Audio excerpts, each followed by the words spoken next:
Well, thanks everybody for being out here today for our Friday conversation. We have some awesome guests today. We've got Cory, CEO at Mojo AI, and Minoj, CTO and COO, correct? Yes. Awesome. Well, thanks for being here, guys. Thank you. We're excited to be here. Yeah. We'll get a lot into AI, what you guys do, but really just tell us your story for a second. Let's start with you, Cory. Started the company, actually Manoj and I started together, and he went off and worked for a little bit, and I'll let him tell his story, but we were super lucky to get him back a year and a half ago. Yeah, and it's been amazing ever since, so, you know, we'd be a unicorn now if Manoj had been able to stay with us. But he's very kind. No, but Manoj and I have worked together for a long time, and we were very happy to get him back, but started the company in 2018. Originally, we're not focused on safety, and didn't even know safety was a thing. And I was really looking at, I wanted an AI company, and we were looking at a lot of different things, did some work in trucking and a lot of different areas, and then kind of landed on safety and was really fascinated with it because, you know, I would imagine, how many of you did a pre-task planning meeting this morning? That's what I would think. Well, if you work in construction on any meta site worldwide, there's 20,000 workers, guaranteed you would have a pre-task planning meeting every single morning. And it's so important, actually, that you will get kicked off the job site if you don't. So in these environments, safety is a really big deal. And when I learned about it, it was rich in paper and rich in data that wasn't being used, and I just saw it as this really amazing AI opportunity. And so we got into safety. We actually got introduced to safety from a company in Salt Lake, Brahma Construction. And yeah, so that and then how we got we work with Facebook. So Facebook spends about $10 billion a year on data centers, construction, building data centers, 20,000 workers worldwide, and we're the only safety technology that they mandate on every single project worldwide now. And people often ask, how did you get that? Well, massive amount of luck for sure, but the story is actually kind of funny.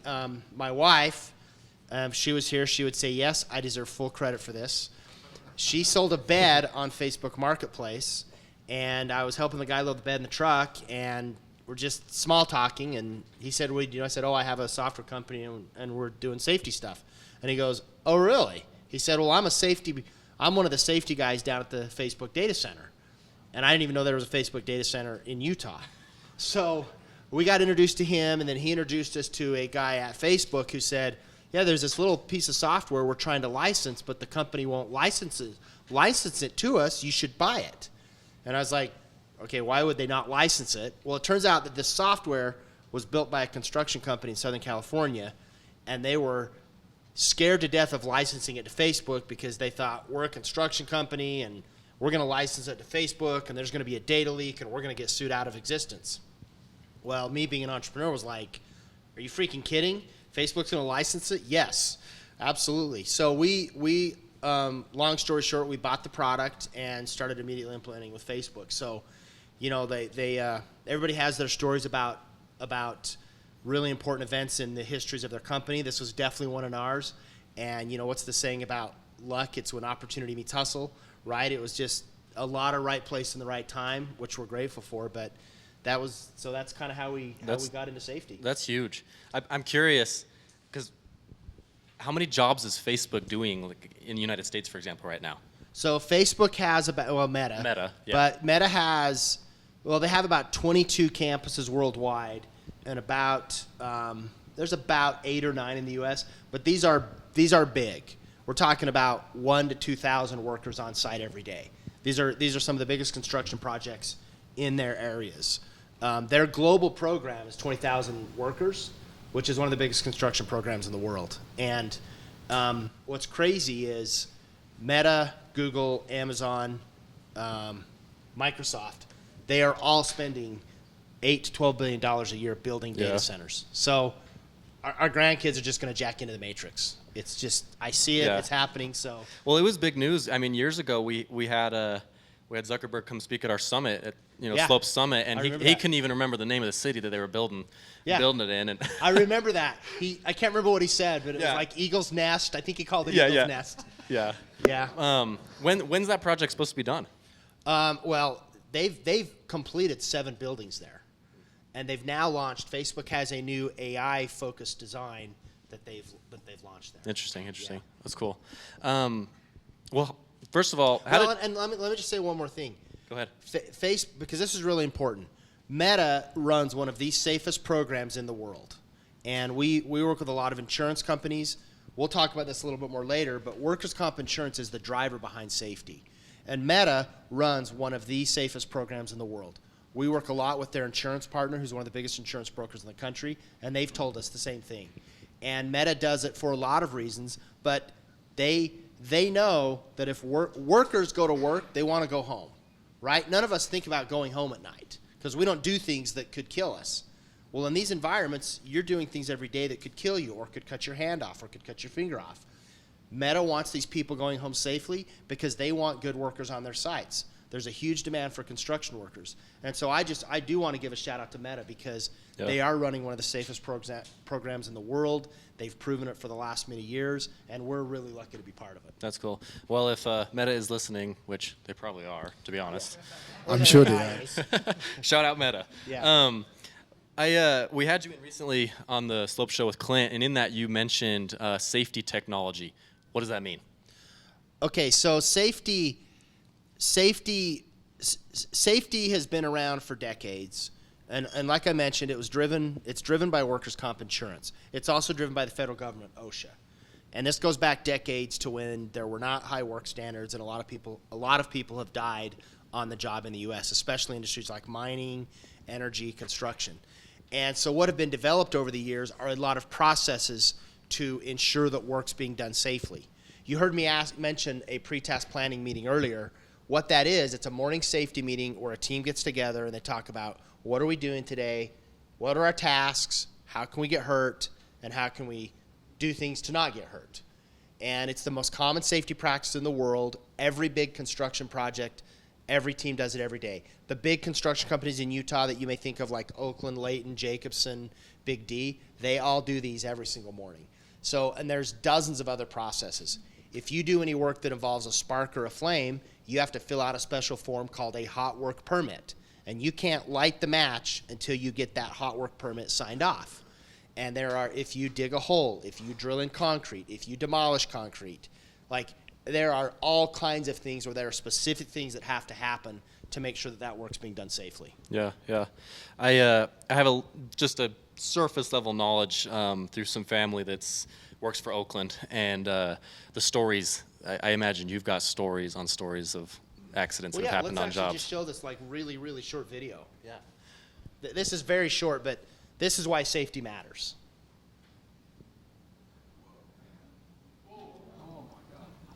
So, those guys probably their heart stopped and who knows what else, right?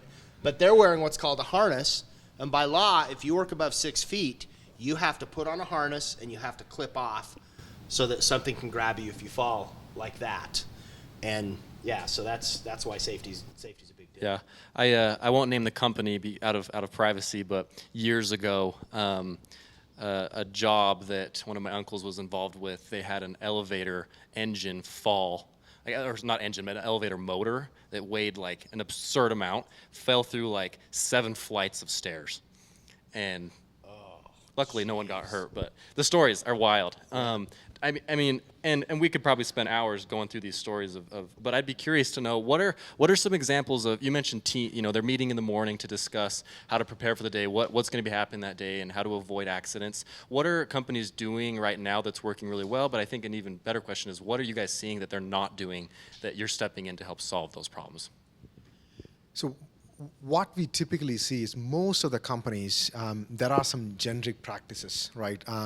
Specifically, like Cory said, OSHA, and if it is mining, it's MSHA. There are these federal agencies that have these common practices. Okay, you got to follow these rules. And a lot of companies, even though they want their employees to go safe, a lot of these companies just follow OSHA regulations, and then just for the sake of, okay, I have done this, I've checked this box. Rather than that, the way we approach safety is not a silo, right? If you complete a form, that does not make all of your employees safe.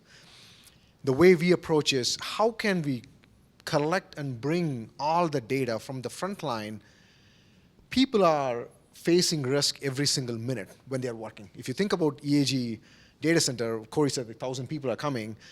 It's so much complex compared to my life is around software. I'm thinking about, okay, 40 developers working on a software project. It's how tough to complete a project. And you think about like 1,000 people coming from 100 different companies doing different things in one project. How are you going to like keep everybody safe, right? So the way we approach is how can we bring data from the front line every single minute and show all the insights to people so that they understand where and all gaps are there. How can we go fix those gaps? So that's where we are going.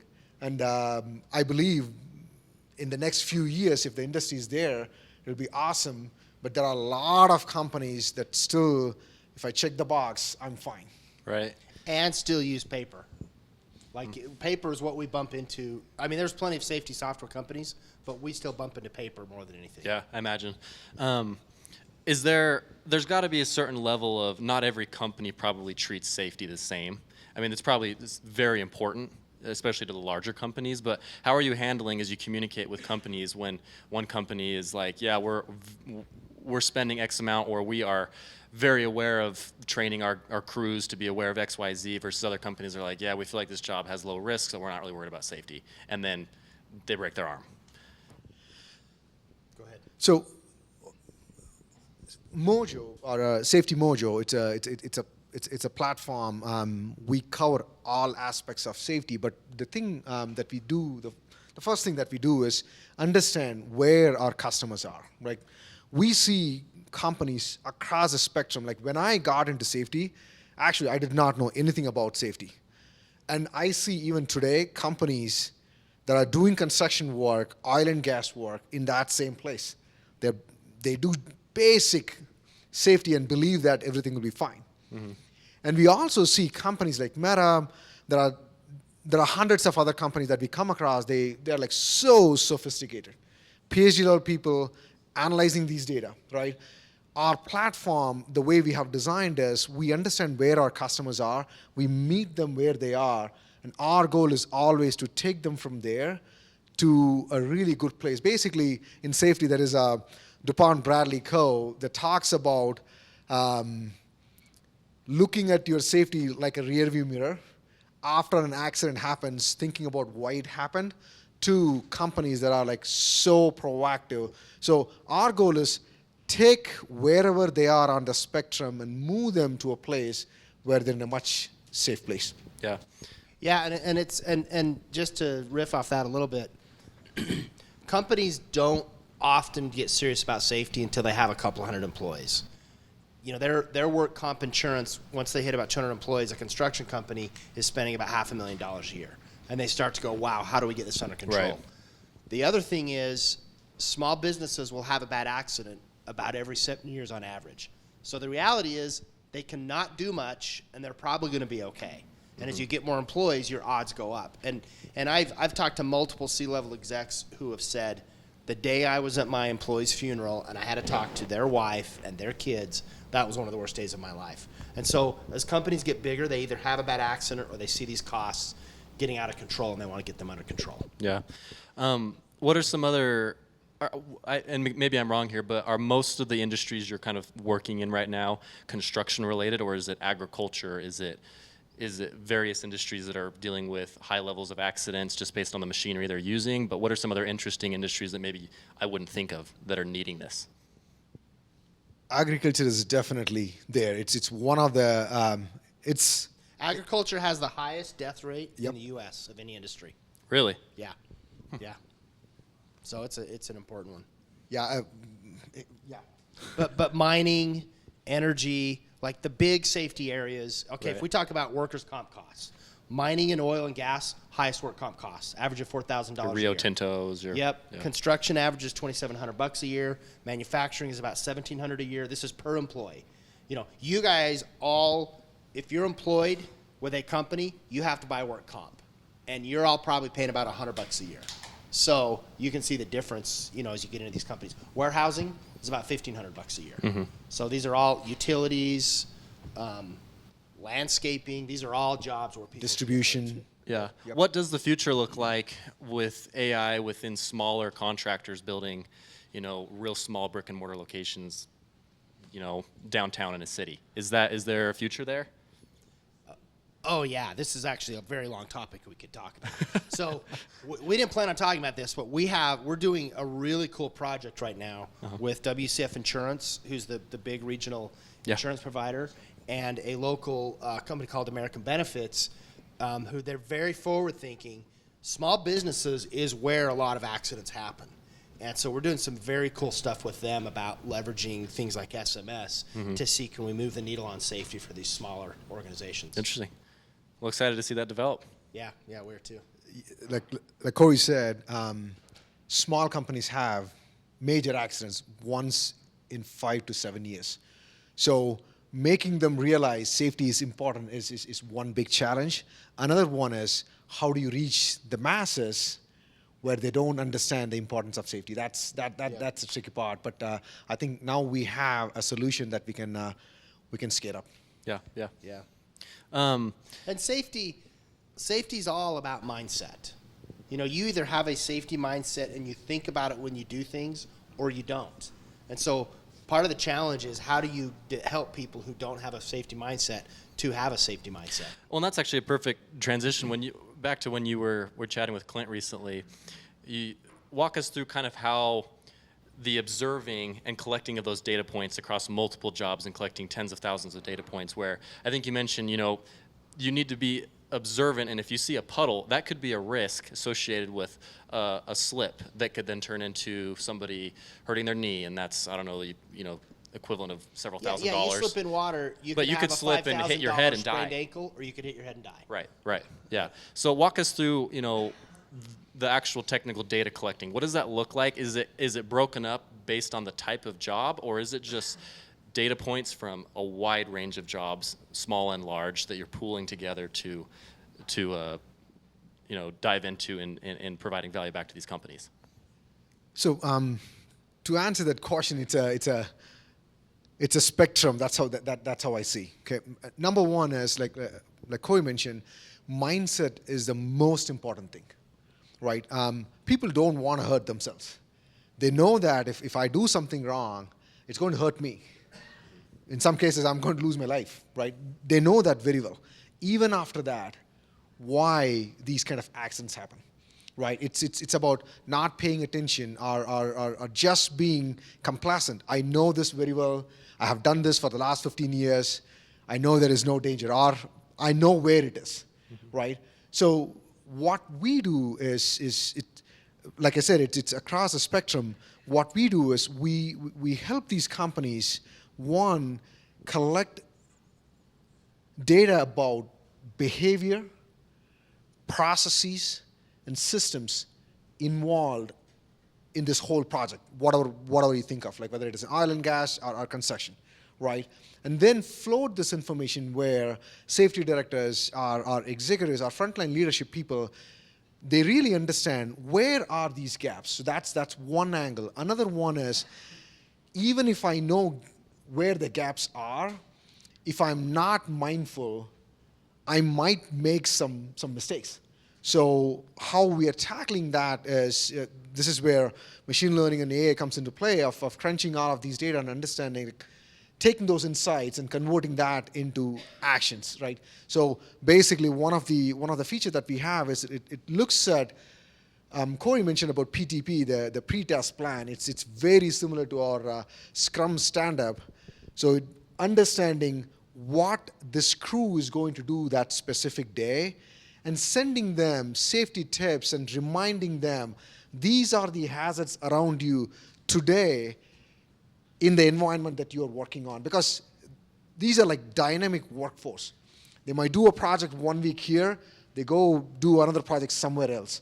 Providing that context-specific information, reminding them of the hazard is very, very important. That's where AI and all this stuff comes up, but it's a spectrum. Right. Yeah, it's a spectrum, and one of the most common safety practices is what's called a safety observation. And this is where I see something safe or unsafe, and I have to document it. And if it's unsafe, I need to identify who should fix it. And every big construction, mining, energy company, they all have programs where they're gathering thousands and thousands of these. And that's this whole issue of mindset. And Manoj talking, right? If I have to go, there's another camp of safety where you have long checklists and you go through and you check a whole bunch of things. The other camp is go do an observation. And the observation, we believe, I mean, we have customers who do both, but the observation is really powerful because I have to proactively look around me and think about what's going on and find an example. That's a much more mentally engaging activity than I have a checklist of 60 items that I need to check off. Right.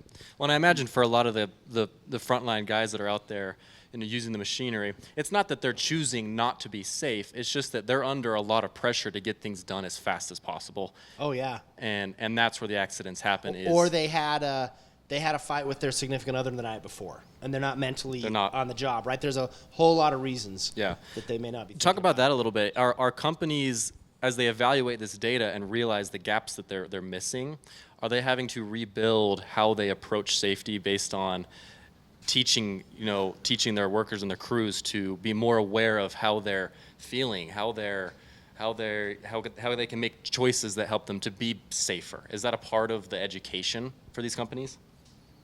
Yeah, for sure. Absolutely. And again, like Minoj talked about, there's a whole spectrum. We have companies who are implementing a safety program for the first time. Mm-hmm. And we recommend they start with 2 or 3 processes. And then you have companies like locally Ralph Wadsworth. They're one of the big road contractors in the state. You'll see them all over the place working on freeways. Right. They have a very comprehensive safety program. They have about 60 to 70 processes in our software. So they're very sophisticated. So it's kind of all over the place. Yeah. Manoj, I think you had something you wanted to show around risk profiles. Is that correct? How we use AI. Yeah. Yeah. So it's interesting. Before I show, I just want to explain the scenario here. So we talked about how do we collect information from the front line, right? And you think of this high-risk industry, the biggest problem is we bump into paper, pen often. Hey, I'm so used to doing on a paper. You're asking me to use an app or whatever it is. Another one is I have a bunch of tools. You're adding one more tool to it. So what we did, or the way we approached was, how can we help frontline people collect good data from wherever they are working on? So what we come up with was, and again, thanks to AI, rather than somebody going or using a mobile app or a web app, in a lot of cases, people just take images, go back to their office, put together all the information. So rather than doing that, what we have done is we call this as conversational AI. They can simply talk to our app, even through Siri or Google, whatever they have. We take all the information that they talked about, we structure it, and we complete the form submission for them. So basically, so this is an observation. I'll do it quick. I see Cory from AAA Electric on the roof, not tied off. This is very much the scenario that you saw on the video. If that guy was not tied off, gone. So now what we have done is, so we take that, we complete the form for them. The category of observation is fall protection. I did not mention anything about fall protection. And then observation type. Observation type is I recognize somebody doing good stuff, or I recognize something bad and I want to report. So here it is an unsafe act. Somebody on the roof without being tied off is an unsafe act. So and this is based, we have hundreds of thousands of these observations. I mean, we're probably over 1 million now. Yeah. But we have trained the system based on what we have so that it knows, oh, somebody not tied off, that is unsafe. So exactly, we are using all of our historic data to train these models so that automatically identify. One is it removes the friction from the front line to use this. Another one is we get very less noise in the data that we collect, or pretty much noise-free data, because AI goes and classifies all this information. Not a user has to do all of those. So, yeah, act versus condition. Let's go to the superintendent log. So this is the superintendent log is a very common thing. End of the day, as a project manager or as a supervisor, I have to go record all the stuff me and my crew did for the day. It takes 30 minutes for the superintendent to go write everything off or put it on their web app, mobile app, whatever they use. So here what we do is they can simply talk to, so this is a demo environment. In the production, you can connect this to Siri or Google, so you can simply say, hey Siri, do a Mojo log for me. And it captures everything. Let me do this. I came into the site at 8 a.m. this morning, and I'm planning to leave at 3 p.m. There was one incident reported today. A truck backed into a nearby building, damaged the building. There was one summon issued by the Department of Building today. I saw a bunch of crew members not wearing hard hats, so I asked them to put proper PPE. There is going to be a superintendent change from tomorrow. Cory will be the new superintendent.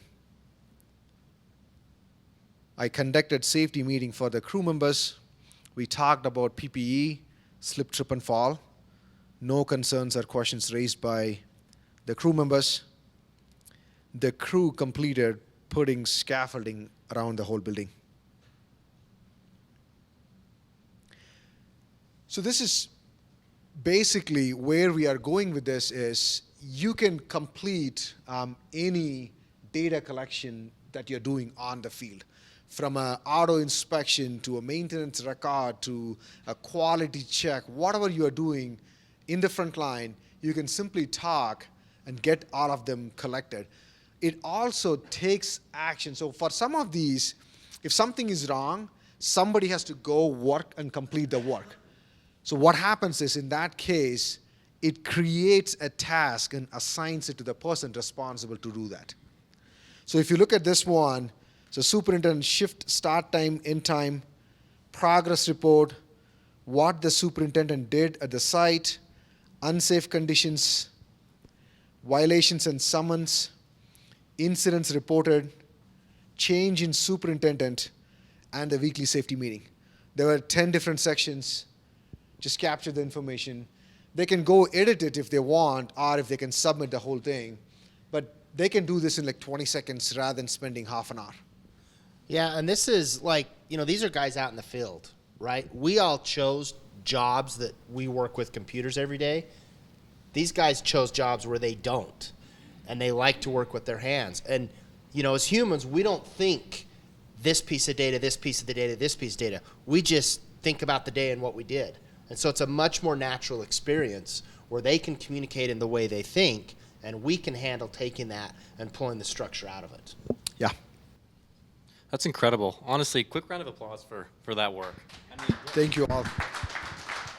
What you guys are doing is going to prevent so many injuries. I mean, the amount of data you've already collected and over the next several years you will collect will be so valuable. So some of the processes, we started like tracking what kind of time saving we are doing. It takes 87% less on average now to collect information from the front line. And obviously we have started getting a lot more information from the front line compared to in the past. Yeah. So cool. Before we open it up to questions here today, you kind of mentioned it briefly at the beginning, but the vision of what you see over the next decade in safety and how AI is helping drive that. What is the passion that you guys have been tapping into to scale this, and where do you see that passion taking you? So our vision is we want to help every company, every high-risk company in the world reduce risk every day. And the driver behind all of this is work comp insurance. And so all of this AI stuff is really important to gather data, but where we're really going with this is building the world's most accurate risk profile for high-risk environments to be able to provide recommendations about how to reduce risk. You know, a really simple example is it's hot today and you should drink some water. Hydration's a big deal in these environments. People pass out from hydration fairly regularly. And so really where we're going is to build a highly accurate recommendation engine. All these pieces are super important. We bought this product in 2020 and it had been built in 2014. And we started rebuilding the platform really with this vision of leveraging AI very deep into the platform at multiple levels. And so we love this stuff. It's super cool, but we believe we're just at the beginning of this. Mm-hmm. We just released this platform in January. So we're just at the start of it. Do you want to see a couple other cool things? They're kind of funny. Go for it, please. Okay, now we're going to have to apologize for one. But and when I talked about hydration, it reminded me of it. But Manoj, you can answer the question too about our vision, and I'll find this. Yeah, please. The way I see is probably like 10, 15 years back when telematics was introduced in cars, and Progressive was giving discounts if you put telematics in your car to come up with your insurance premium. I see pretty much the same way, because today or in the past, how these premiums work for commercial space is basically, hey, I put you in one of these like 4 buckets and this is your premium, right? Where we are going is helping companies like really, one, understand in the places they operate, how much of risk are they exposed to, use the data, one, to save lives on a daily basis, also to save a lot of money on their insurance side. That's where we are going. Yeah. Okay, I almost have this. I have no idea what he's about to show, so So I'm terrified right now. should be a little bit. So what this is, we've played a lot with. So we talked about this small business tool that we're coming out with, and it's gonna drive.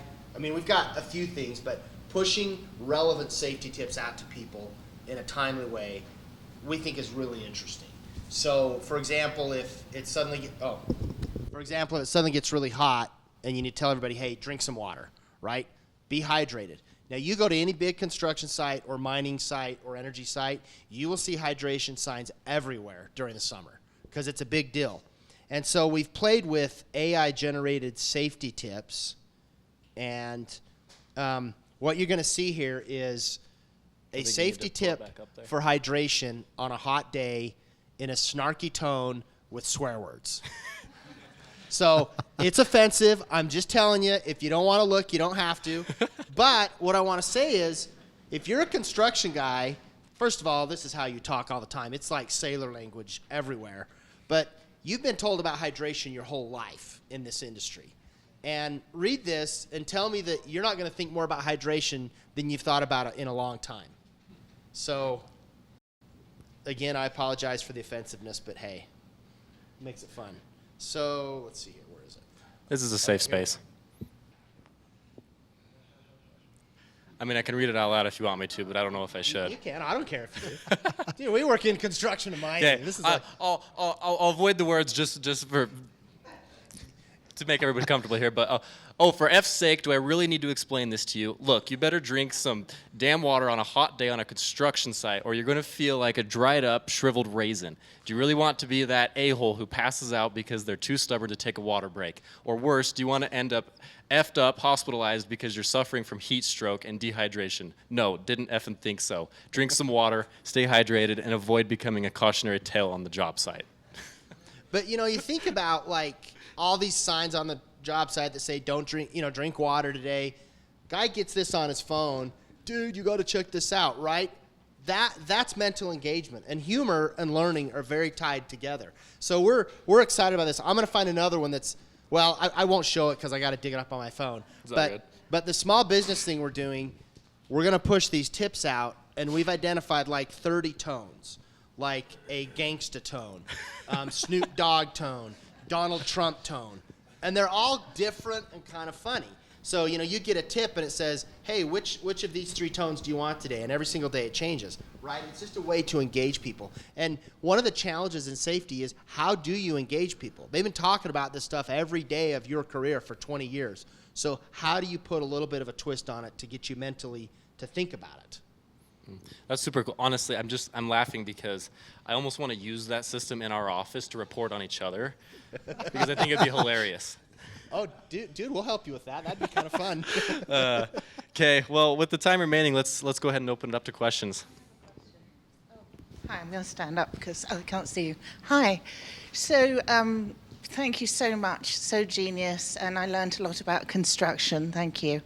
I guess my question, Perumal, is about AI, because I work in marketing and advertising, and I see AI replacing so many jobs, like voiceovers, even making commercials. They're not good, but they will become so. It's kind of frightening because it's sort of taking other people's jobs away. And I suppose that's a bit rhetorical, but with this data that you have, and then you say the construction person wasn't drinking enough effing water, who tells that person? Or if somebody's not wearing a hard hat, does that information go to the supervisor, and then the supervisor tells the people to wear the hard hats? I mean, how are you going to keep people employed? It's so interesting. You started from, okay, how is this AI going to pan out in the next few years, or a decade, or whatever it is. I've been in the software engineering side, data side, probably for the last 15 years. It has changed a lot. But the way I see is every single change, every 2-3 years, has been helpful, at least from my perspective, for the humans. So I have always benefited. Oh, it's improving, awesome. We wanted to see this, now this is happening.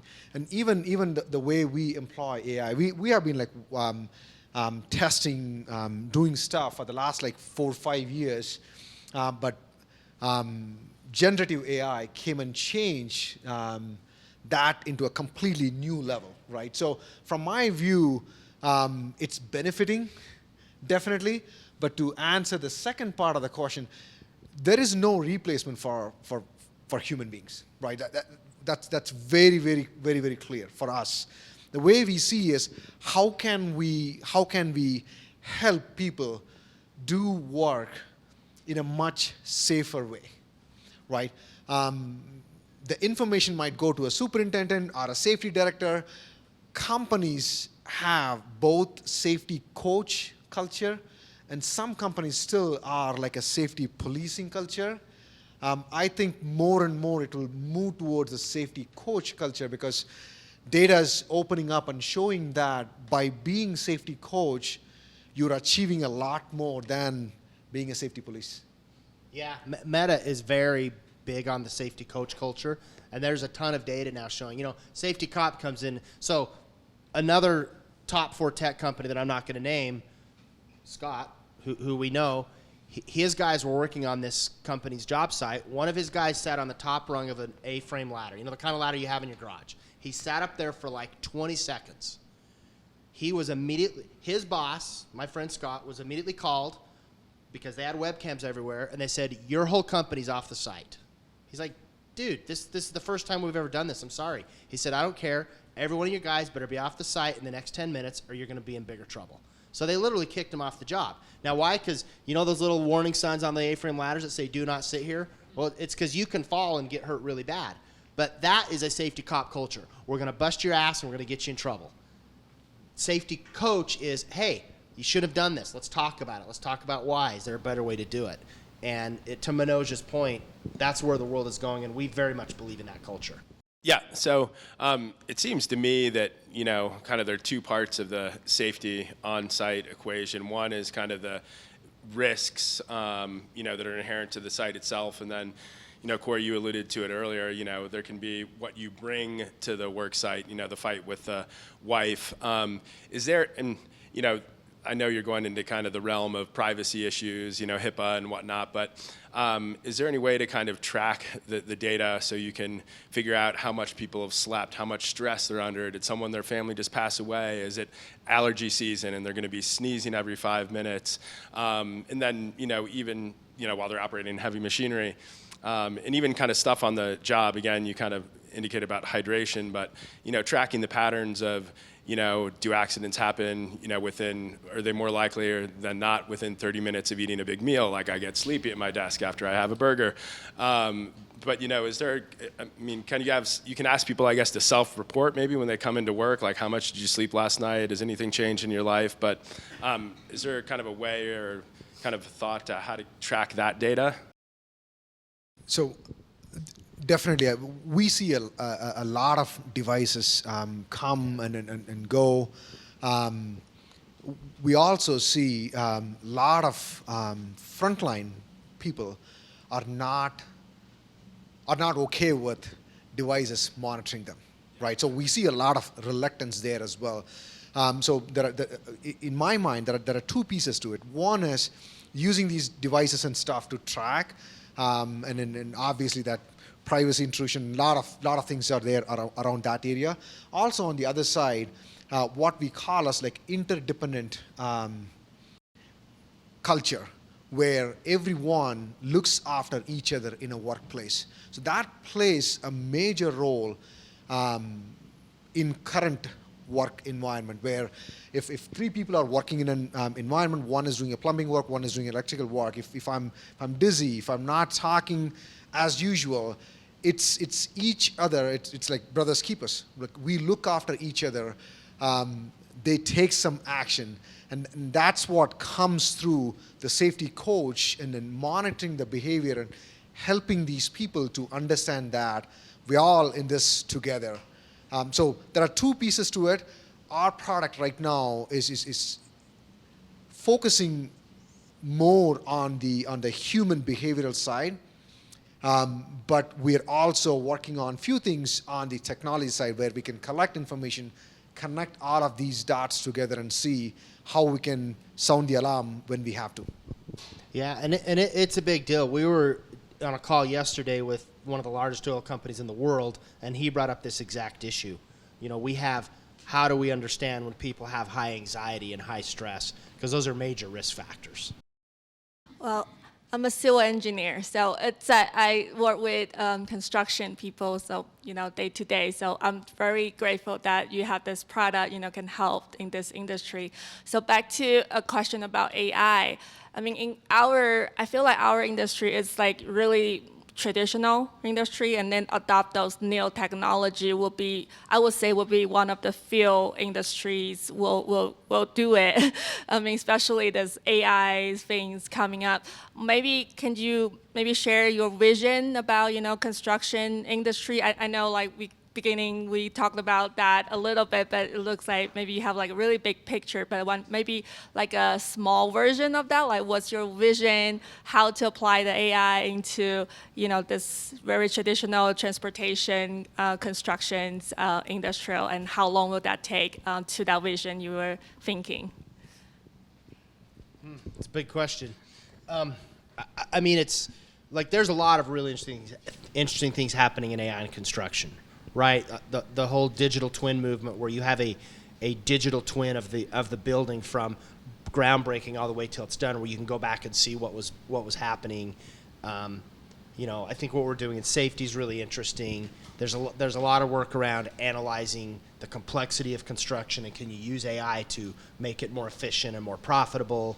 I think construction is a long ways away from AI taking away human jobs, because their construction workers have very, very fine motor skills, and those are things that are hard for robots to do, and it's just the work is so random and so chaotic. So I think it's a long ways away from that, but I think AI is going to change construction a lot. But how long it's going to take, I don't know, but I think there will be a lot of construction workers for at least a few more decades. I don't know, Minoj? No, we see a bunch of companies doing really cool things in different areas of construction, and for that matter, any high-risk industry.